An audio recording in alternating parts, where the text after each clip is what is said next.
Well, as I said in the preface to the meditation, unity is a spiritually unlimited faith tradition. We only have 5 basic principles, and we keep it simple so as to allow the Spirit to flow. And the Spirit was very much evident with a man named Gautama Buddha 2,600 years ago. He said, just as a candle cannot burn without a flame, people cannot live without a spiritual life. I'm going to read that again. Just as a candle cannot burn without a flame, people cannot live without a spiritual life. Well, we see evidence of people living without a spiritual life all the time. But the key to this statement, this quote, is the word live. Because lots of people exist on the planet. They're very successful outwardly, but are they really living or just existing? You and I are invested in having a connection with life, a meaningful life. And I remember a woman named Dorothy Pearson who was instrumental in my life in the early 70s that touched me way back then and said, Bruce, you're going to be a minister someday. I remember going through the archives of this work here in Vancouver and seeing a newspaper clipping of her in 1958, starting this work, Unity of Vancouver. She started like 5 or 6 different churches in the Northwest, as well as in Sacramento and different places. She knew Charles Fillmore, the co-founder of the Unity Movement, personally. That may not mean a lot to some of you. But within this faith tradition, she instilled in me something very, very powerful. And she looked at me one morning, years and years ago, and she said, Bruce, you have everything you need for your eternal ongoing now. And that has always stayed with me, that we have everything that we need for our eternal ongoing now. So it's really about remembrance. It's really about releasing that which is not true. It's really about allowing and an integration, like I spoke of in the meditation, an integration of all aspects of self, so that we aren't standing seemingly outside of God, but we come into a felt knowing and a realization that we live and move and have our being in that which we call God. God, the word, comes from gut, German, means good. But it also comes from the word Yod, Y-O-D, which means light. So there is this emphasis on light, the good of the light, to move within our being, within the crystalline structure of our being, to change and to transform us so that we're open and receptive to this truth of being. And that through that realization of that truth of being, we are healed. Jesus in the Christ teaching says, ye are the light of the world. And it seems that we spend a whole lifetime opening and claiming that, to what that really means. To experience the eternal internal flame that is within us, just as both of these great avatars talked about in their teachings. So we're talking about sacred contracts today, soul contracts. And what does that mean? Oftentimes when we talk about contracts, we may feel somewhat inhibited by that, but it's really about us realizing that we have a contract with life. You and I have a contract with life. In much of the teachings that I've studied over the years, there is this pre-birth contract that says, yes, I will go, I will be in body, I will experience life on the physical level. And there is like a contract, and it is a quest. Shirley mentioned that I'm starting a class called The Quest at the end of January. And that quest is about realizing the self of what it is that we are. And that you and I have this essential contract with our higher self, but we also have contracts with each other. And that's where it gets really interesting. Very, very interesting. Because on the level of soul, we speak so much about the Spirit and allowing the Spirit to move within our lives. But on the level of soul, it's really a place of balancing that which is of the Spirit, that which is of the eternal life, one life flowing through us.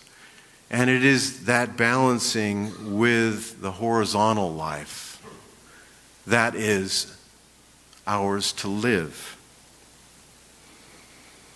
And sometimes those soul contracts are seemingly like a mixed blessing.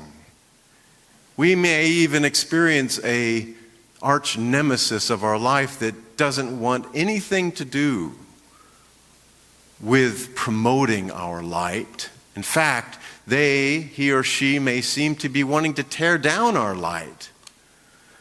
But maybe on some level we have a contract with them. Maybe they are, like I demonstrated last week, wanting to break us open. For those of you that weren't here, I had a geode that my wife gave me for Christmas.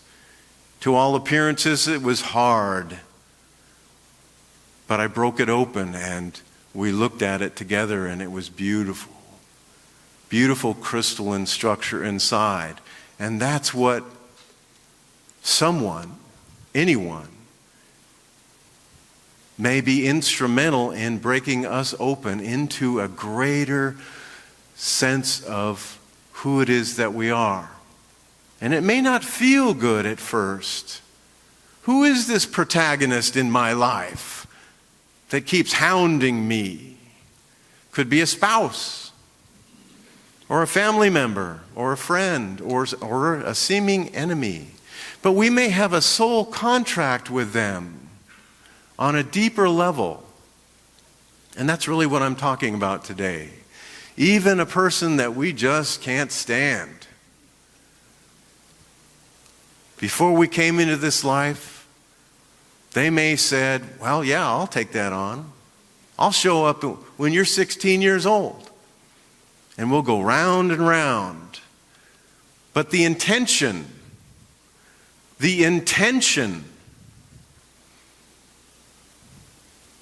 is to free us, to break us open into a self-realization of who and what it is that we actually are. And this can happen in such an amazingly diverse way. I wanted to talk about the slender threads. The threads of those contracts and of our life in general, because sometimes it seems like there's a disconnect. I don't know about your life, but sometimes it feels like there's a disconnect and it doesn't feel like God is anywhere to be found. But I came across a quote by a woman named Laura Scroff, who said, "An invisible thread connects those who are destined to meet, regardless of time, place, and circumstance. The thread may stretch or tangle, but it will never break. So we have these soul contracts, these sacred contracts with life to allow our light to shine. And sometimes it feels like we're all on our own, but there are slender threads. Another man named William Stafford stated, "There's a thread you follow. It goes among things that change, but it doesn't change. People wonder about what you're pursuing. You have to explain about the thread, but it is hard for others to see. While you hold it, you can't get lost. Life events happen, people come and go, and your body changes. Nothing you can do can stop time's unfolding, but you don't ever let go of the thread." I know Robert Johnson, who was a Jungian analyst, said that he was maintained his whole life through slender threads.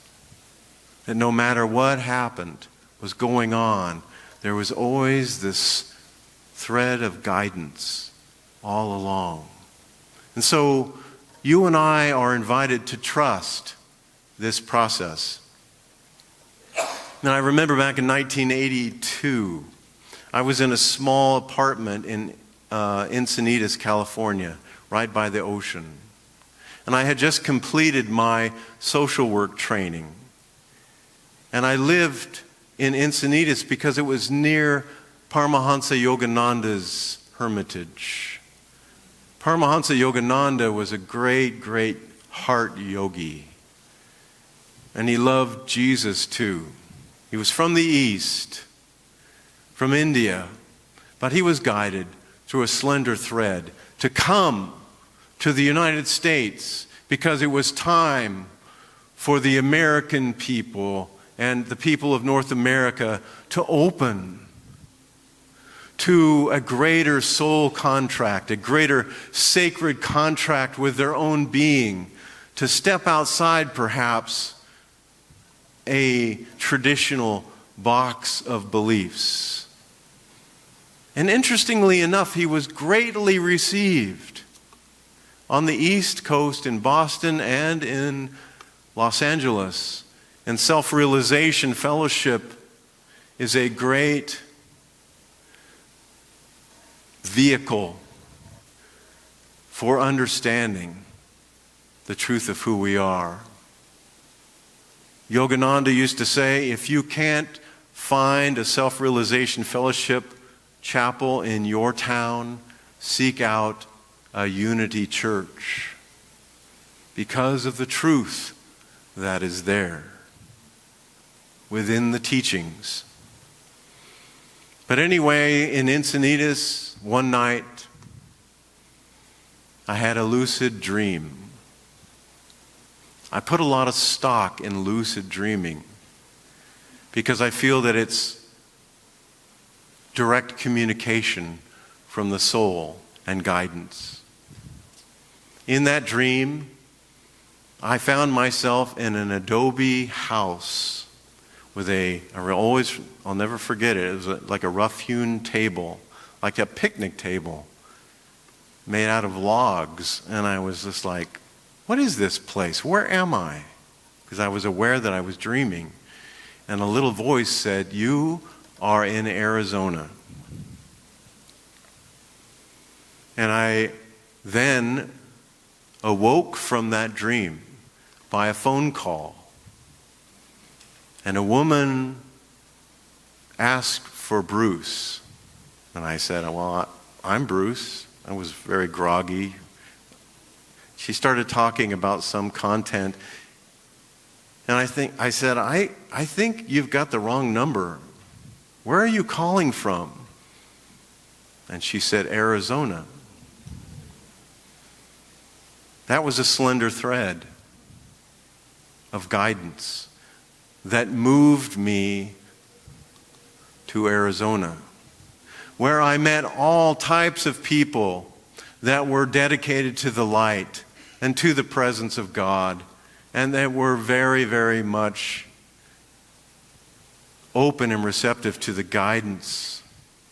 And some of the people that I met, I saw them immediately, and I felt a resonance with them. And I said to them, oh, I almost wanted to say, oh, there you are again. You know how that feeling is with certain people. And then there's unconscious slender threads or soul contracts, that you are with people in your life and you don't even know why, but you maybe invite them over for dinner or you go out for tea, and then there is this unfolding connection. And that you realize that you're either with them for a reason or a season or a lifetime. Soul contracts. Soul contracts are all about taking us to the next level of our own self-realization. And if you think about the teachings of the Christ and the Buddhic teachings of the East, or the Hindu teachings, or any of the deeper teachings on this planet, they're all about breaking us open to the illumination of the self. The illumination of the self. That's why Jesus said, "You are the light of the world." Buddha uses the analogy or the metaphor of a candle.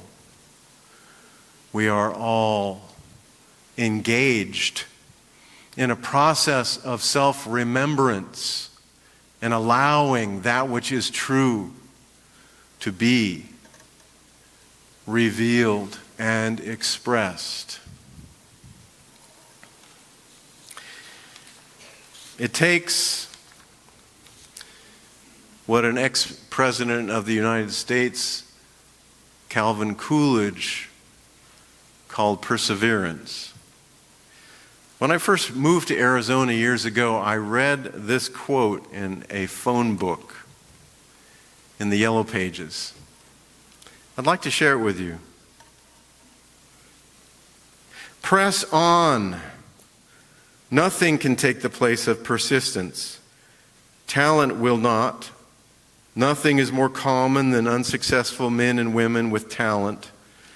Genius will not. Unrewarded genius is almost a proverb. Education will not. The world is full of educated derelicts. Perseverance and determination alone are omnipotent. That is what a quest with God is all about. To persevere. To allow that which is wanting to be born through us to be born. To not hide our light under a bushel. It's all within a magnificent divine plan. And I want to close with a quote from a man that has, at least in my world, just recently come on the radar. A man named Guru Singh. He says, there's an authentic relationship within everyone. Listen to this very carefully, because I think that this man is very clear. There's an authentic relationship within everyone with their own higher self. A highly conscious part of you. This part of you has intimate relationships with everything else and everyone else's higher self. Knows the details of the inside from the inside out. It's like a community that's operating outside of our awareness, but inside our capacity to know. If you develop the skills to access it, then it opens like a book to be read. Although the information appears brand new, it's existed forever. It's connected through a vast network, a web, one that the ancients said has no weaver. There are trillions upon trillions of invisible ectoplasmic threads connecting throughout this web, running between lives in this moment and between everyone else's moment. So my assertion is that our most important contract is with our own higher self. That which is deeply within us, deeply is connected to everyone else's higher self in this very room. We think that we're separate. We think that we have an identity that, well, no, I'm from Saskatchewan, or I'm from Quebec, or up north, or down south. That's who I am. The truth is much more fundamental, much more essential. Those are facts that we're from different places. But as you may or may not have experienced, when you have real connection with somebody, when you feel a real resonance with them, you are tapping in to the higher self's knowing that has always been. None of us in this room is an island. Sometimes we feel that we are. We feel disconnected to ourselves and other people. But the truth is, with a capital T, you and I are kin. We're kinship in God. We always have been. We always will be. I've shared this one little story that comes to mind right now, at least once.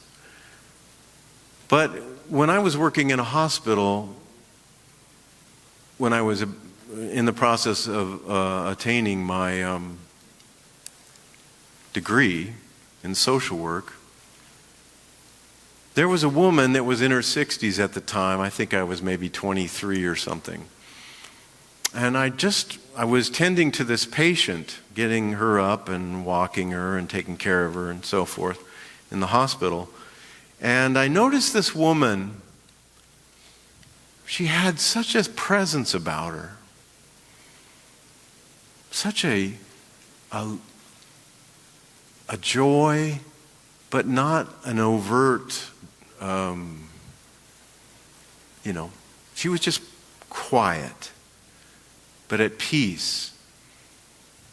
And after I took care of the lady and I put her back to bed, I asked her, I said, "What is it with you? I'm recognizing something wonderful in you." And she said, "Yes, I am at peace, but only after great suffering." And the funny thing about the word suffering, underneath the surface of suffering is that which is sacred. So that the intention of life, no matter what the seeming drama is that you may be experiencing in your life right now, remember that underneath the suffering is an intention of the universe, of God, Spirit, to make it all sacred. That you and I are sacred underneath it all. Underneath our confusion and our wandering and the whole, as Zorba the Greek said, the whole catastrophe. And it really isn't a catastrophe. It's this amazing play of consciousness, always drawing us back home to ourselves. That is our quest.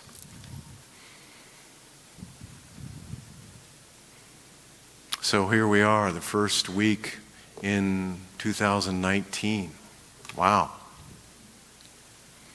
What is our quest for this year? Well, I feel it's important to give attention to that. I'm going to be starting a class coming up. And it is about us discovering who it is that we actually are through giving attention to the teachings, through the hero's journey. It's a wonderful thing that we're on this life. It's a wonderful experience. I'm so glad we're doing it together. Thank you.